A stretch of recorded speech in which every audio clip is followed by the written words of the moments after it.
हम लोग election commission के आभारी हैं कि उन्होंने शॉर्ट नोटिस पे हमें मिलने का समय दिया। हमने इलेक्शन कमीशन के सामने 3000 पेजेस के सबूत रखे कि किस तरह से भारतीय जनता पार्टी दिल्ली के मौजूदा लोगों के, जो लोग अपने अपने घरों में कई कई सालों से रह रहे हैं, उन लोगों के बहुत बड़े स्तर के ऊपर हजारों की तादाद में वोट कटवाने का षड्यंत्र रच रही है।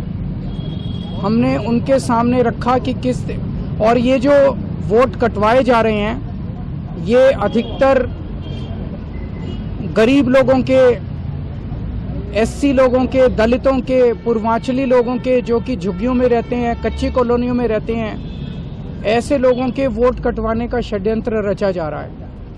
और आप सोच सकते हो कि एक वोट का मायना क्या होता है एक आम आदमी के लिए। एक वोट बनने से वो इस देश का नागरिक बनता है। तो जब आप किसी वैलिड आदमी के, लीगल आदमी के वोट कटवा देते हैं तो उसका नागरिकता का आधार आप छीन रहे हैं, इस देश में रहने का अधिकार छीन रहे हैं। और इसके अलावा वोट के आधार पे बहुत सारे बेनिफिट्स उसको सरकार से मिल रहे हैं, उन सारे बेनिफिट से आप उनको वंचित कर देते हैं। हमने आज चुनाव आयोग के सामने रखा कि कैसे शाहदरा में बीजेपी के एक पदाधिकारी ने चोरी छिपे 11,008 वोटर्स की लिस्ट कटवाने के लिए चुनाव आयोग को दी और चुनाव आयोग ने चोरी छिपे इसके ऊपर काम करना चालू कर दिया। हमने उनके सामने रखा कि किस तरह से कई विधानसभाओं में, जनकपुरी में 24 बीजेपी के कार्यकर्ताओं ने 4,874 वोट काटने के लिए आवेदन किया है। तुगलकाबाद में 15 बीजेपी के वर्कर्स ने 2,435 वोट काटने के लिए आवेदन किया है। तुगलकाबाद के एक पोलिंग बूथ की तो कहानी बहुत ही अजीबोगरीब है। बूथ नंबर 117, इस बूथ पे 1337 टोटल वोट हैं। उन 1337 में से 554 वोट काटने के लिए 2 लोगों ने अप्लाई किया। 554 वोट, यानी कि एक ही बूथ के 40% वोट काटने के लिए आवेदन किया इन लोगों ने। पालम में 9 बीजेपी के कार्यकर्ताओं ने 1641 वोट काटने का आवेदन किया है।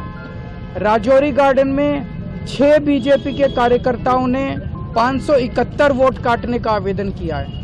हरिनगर में 4 बीजेपी के कार्यकर्ताओं ने 637 वोट काटने का आवेदन किया है।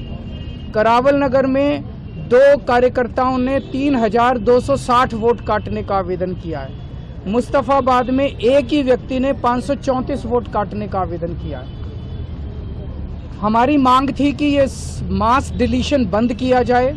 अभी समरी रिवीजन चुनाव आयोग ने किया है, मास डिलीशन बंद किया जाए और जिन जिन लोगों ने इस किस्म के आवेदन किए हैं उनके खिलाफ एफआईआर दर्ज की जाए। चुनाव आयोग ने मोटे मोटे तौर पे 3-4 हमें आश्वासन दिए। एक तो ये कि कोई मास डिलीशन अब चुनाव के पहले नहीं किया जाएगा। दूसरा ये कि अगर कोई भी डिलीशन किया जाता है तो वो लिस्टों के आधार पर नहीं किया जाएगा। किसी को भी अगर डिलीशन कराना है तो उसे फॉर्म 7 भरना पड़ेगा, उसी के आधार पर डिलीशन होगा। और अगर चुनाव आयोग तय करता है कि कोई डिलीशन होना है तो उस पर पहले फील्ड इंक्वायरी होगी और फील्ड इंक्वायरी में बीएलओ जो है वो अपने साथ बाकी पार्टियों के पदाधिकारियों को, रिप्रेजेंटेटिव्स को भी साथ लेके जाएंगे। तो सभी पार्टियों के रिप्रेजेंटेटिव्स के साथ फील्ड इंक्वायरी होगी और उस फील्ड इंक्वायरी के बाद ही किसी का नाम काटा जाएगा। ये बहुत बड़ा आज एश्योरेंस है चुनाव आयोग का। अगर ऐसा होता है तो हमें लगता है कि गलत डिलीशन सारे बंद हो जाएंगे। एक और बात कही गई कि अगर कोई एक आदमी 5 से ज़्यादा डिलीशन के लिए अप्लाई करता है तो उस मामले में एसडीएम को खुद फील्ड इंक्वायरी के लिए जाना पड़ेगा और उस फील्ड इंक्वायरी में बाकी पार्टियों के लोग भी साथ जाएंगे। हमने जब इंसिस्ट किया तो चुनाव आयोग ने भरोसा दिलाया है कि जिन लोगों ने फर्जी डिलीशन के लिए अप्लाई किया है उनके ऊपर एफआईआर करने के ऊपर चुनाव आयोग विचार करेगा। तो मुझे लगता है कि काफ़ी सकारात्मक मीटिंग रही चुनाव आयोग की। जो आज एश्योरेंसेस चुनाव आयोग ने दिए हैं, अगर ये सारे एश्योरेंसेस पूरे हो जाते हैं तो मैं समझता हूं कि दिल्ली के लोगों को फिर मास डिलीशंस की जो एक चिंता है वो चिंता करने की जरूरत नहीं FIR पड़ेगी। संज्ञान में खुद से लेके चुनाव आयोग करेगा या आप लोग की तरफ से किया जाएगा? हमने सारा डेटा मैंने कहा 3000 पेजेस का डेटा हम देके आए हैं। सर आपने भी कोई नाम सुझाया है जिनके खिलाफ होनी चाहिए FIR? किनके वो खिलाफ सारे कार्रवाई? जिन लोगों का, एक तो शादरा के BLA बीजेपी का जो BLA उसके खिलाफ होनी चाहिए, और दूसरा जिन लोगों ने जिन विधानसभाओं में गलत डिलीशन के लिए दिए वो सब नाम हम देके आए हैं। सर कल जब आप बैठक ये दिल्ली वाला मसला भी आप उसमें सुप्रीम कोर्ट में ऐड करेंगे? किसमें? ये डिलीशन वाला जो मुद्दा है सर, महाराष्ट्र को लेके जो पिटीशन फाइल हो रही है सर, सुप्रीम कोर्ट में जाया जाएगा, महाराष्ट्र में जो हुआ वो उसमें ये वाला इंक्लूड है, ये नहीं। सर आज आपने फिर से क्लियर किया कि दिल्ली में गठबंधन नहीं होगा, प्रश्न बोल बस नहीं होगा। Sir Thank you. ओवरऑल